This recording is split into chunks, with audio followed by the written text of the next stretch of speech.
What is up, Waffle Gang? I do hope you are well. My name is Mark, and today we're checking out some entitled people, of course.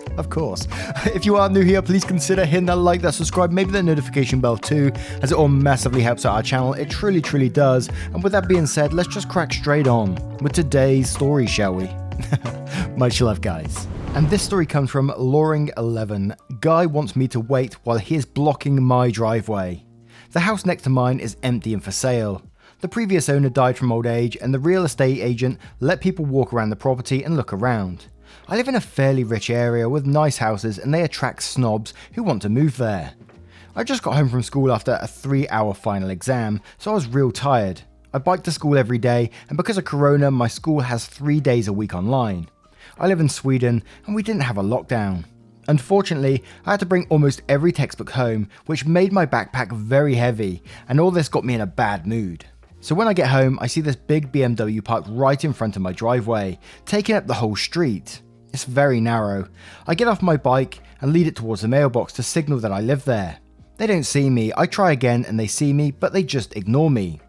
Now I'm pissed, so I go up to their window and knock. The man rolls it down and asks in a snarky voice, "What?"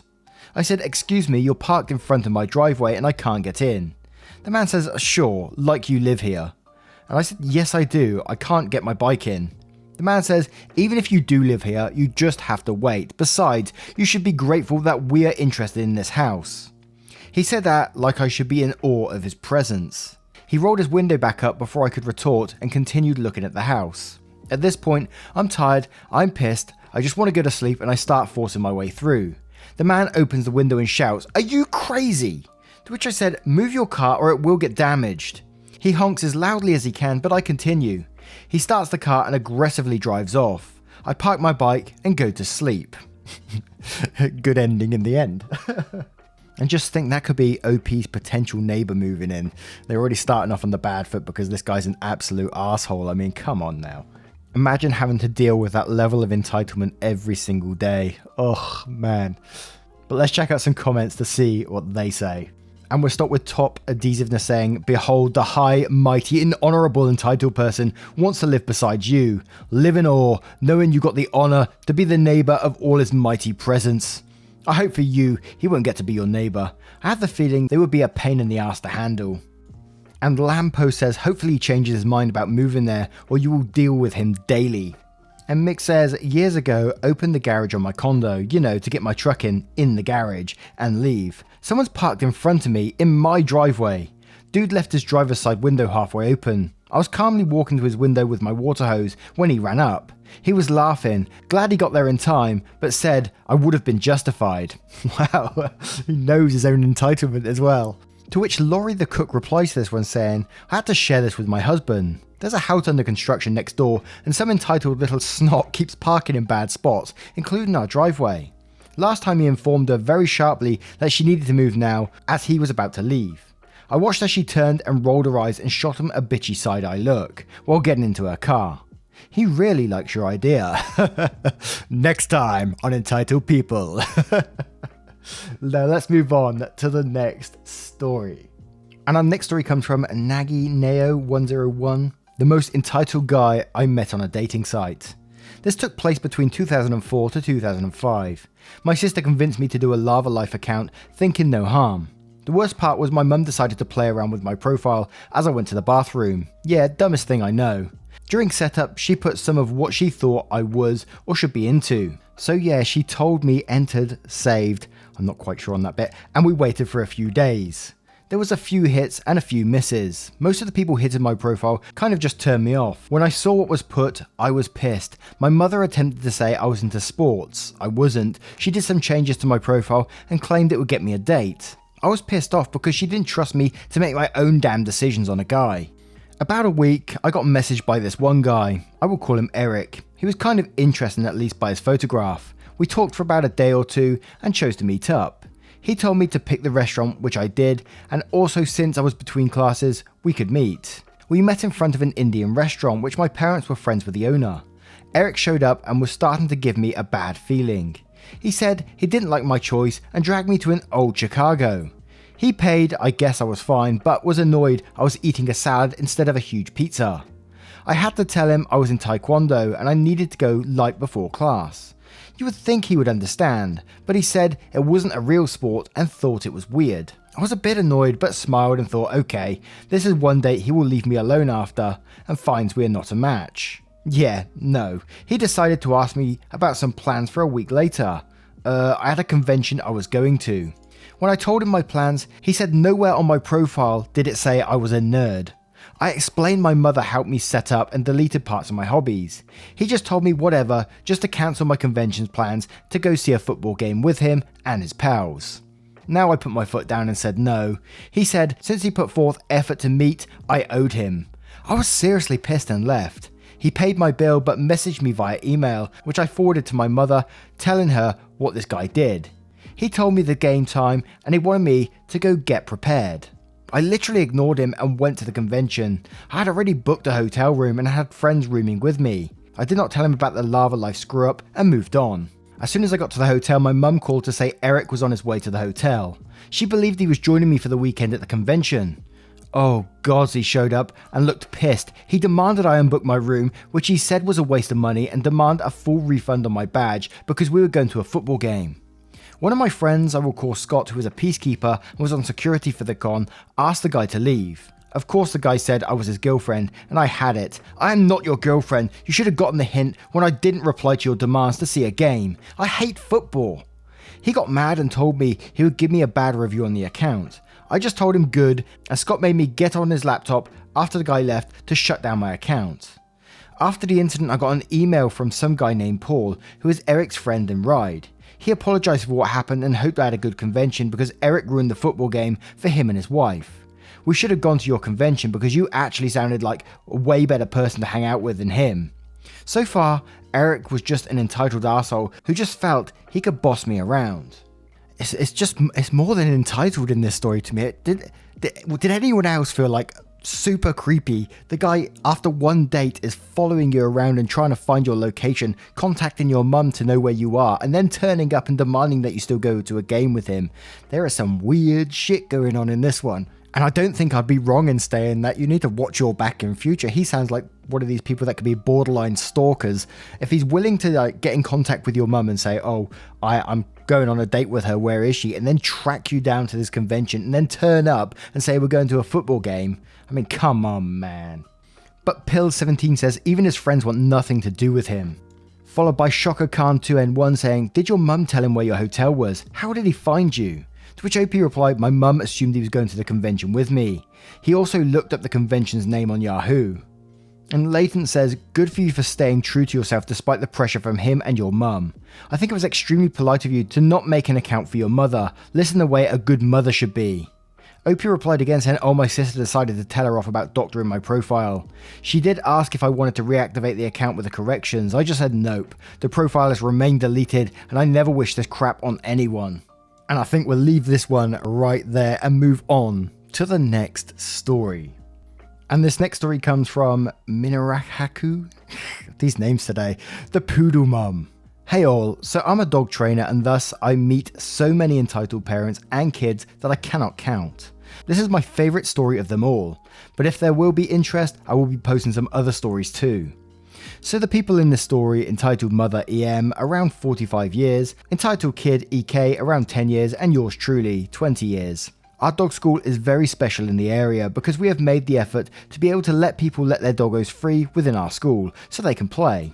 Enforced fences, strict gate opening rules, nothing left out that could injure a dog, etc. The only rule is that you can only let your dog play with others if it is not dangerous. We often deal with behaviour problems, which is alright, but we ask those people to come to our special class so the dog can get more social exercises before playing with 20 to 30 other dogs. Many people actually choose us over the other local dog school because of this rule. We are also cheaper. Very, very cheap.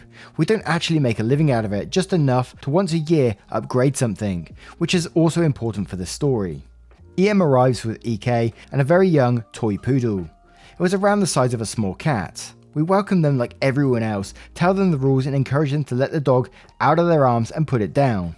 They do so and the tiny poodle begins running happily, until There are big dogs, small dogs, and they are all running. One of the golden retrievers runs over the poodle. Literally nothing happens. The poodle doesn't even stop playing.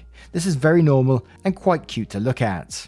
EM begins shrieking, screaming that her baby is being hurt. Now that EK is also crying that her poodle is hurt. It was not hurt, but EK comes up and picks it up. We patiently tell her that she should put the poodle down because it needs to socialise and this is a perfect time. That nothing happened to it, just played happily. EM then tells us she can feel dark energy coming from the golden retriever, and that they will not put the poodle down until the golden retriever is held by her owner. Side note, the golden belonged to one of our favourite people. She was coming here for 4 years, helped a lot with renovations, etc. And that golden couldn't hurt a fly. We tell her that only dangerous dogs have to be held on a leash when the playtime is going on. She tells us it should be the minimum, that we all hold bigger dogs so her baby can play with the smaller ones. We sigh and explain that everybody has equal rights to play here and her dog was not hurt. They refuse to put the poodle down. We sigh and leave it. During the entire class I can hear her shrieking about the other dogs, literal puppies, scaring her dog. The dog was not scared. After the class was over, the playtime began again, and the woman was screaming, EK crying that her dog is hurt again. It was not. At this point, we have had enough of them harassing the other people, so we tell them sternly that everyone is paying to be here, so deserve to have playtime, and if they are scared of the other dogs, then they are welcome to hold their dog the entire time or leave. She begins telling us that this is outrageous and also she paid a lot to come here. At this point, I laugh at her and tell her that she paid around €2.50 for the entire 1.5 hours of playing, training and personal help. She's welcome to go to the other dog school for €6 for 45-minute classes where nobody's allowed to let their dog go. She huffs and puffs and puts the poodle down, saying she cannot feel the dark energy anymore because the golden left. I informed her that she did not, she's just behind the building training jumps with her owner. She got mad again and picked the poodle up. My German Shepherd has a great emotional connection to me. She knows when I hate someone and she begins to hate them too. I had her by my side because we're about to start our personal training. My dog began growling at her and she again began screaming that my dog is dangerous and should be put down. At this point, I began to get very angry. I told her she is free to leave and escorted her and her crying EK to the gate. We still mention this woman as the makeup monster because she had so much makeup on. I wouldn't recognise her without it. And our next story comes from Cadence. No, I won't ruin my relationship with my uncle for you. My uncle was a late whoops baby, so he and I are moderately similar in age. Out of everyone in the family, he and I have the closest relationship, especially now that I'm an adult and have more control over how often I can see him. He has an illness which prevents him from working, so he has been stuck living with my grandparents, his parents, his entire life. They are abusive, manipulative assholes and have been for so long as anyone can remember. Because of this, to say my uncle does not care for them is putting it lightly. Last year he was finally able to move out on his own, and he went no contact with his parents and did not look back. I could not be more proud of him for how well he's doing, and it's obvious that his mental health is improving with a distance from his abusers. This afternoon my grandparents called me and sounded very worried. With shaken voices they said there was a problem and they needed to talk to my uncle, but he wouldn't answer their calls. They asked me to call him with them on the line, because they knew he would answer for me. Essentially, they wanted my help to stomp all over his boundaries. I told them I would not be doing that, but that I could pass on the message for them, or that I could let them know they needed to speak with him. They wouldn't tell me the problem, so I just sent him a text telling him they wanted to talk to him about something important, and they seemed worried. Turns out it was all a ploy. He ended up calling them and there wasn't actually an issue at all, just a minor update they wanted him to know. They wanted me to break his trust and ruin our relationship so they could more easily disrespect him. I know this isn't a very exciting story, but I'm pissed and wanted to vent about it. This seemed like an appropriate place to do so. And like you say, it's not one of these explosive stories like you see in the previous two, and it's not crazy whatsoever, but these are real life situations, and that's what makes me not favorite, because that sounds harsh to the topic of the story, but you know, it's very, very real, and there's many people that's going through these experiences every single day, and that's one of the things that I quite enjoy about these stories, because they are very relatable. So well done to you, Opie, in this one, for seeing what was happening there and acting the correct way about it. I think it's fantastic. And this next story is from Pokemon 95, entitled Parent Leaves Sick Child at School. This happened a few years ago, back when Corona was just a beer and before daily temperature checks in schools was required. My son was in his first year of preschool and almost on a daily basis I volunteered in his classroom. My great aunt happened to be my son's teacher. She is part of what inspired me to become a teacher myself. On this particular day, it was very cold outside and we're in the middle of flu season. One child came in on time, and in a sea of children, it was not obvious that he was sick. It was only when his mother had left and the boy was sitting on the table for breakfast that we could tell he was not feeling well. I will call him Nice Kid, NK, because he really was a sweet little boy. NK looked pale and had a runny nose. I went over to him and said hi. I said, "Hey NK, how are you? Did you enjoy that snow day yesterday?" He said, "Yeah." He said it drowsily. I said, "You feeling okay, bud?" To which he replied, "Not really." I reached out and placed my hand on his forehead, and the poor boy was on fire. I immediately alerted the teacher, my aunt/MA.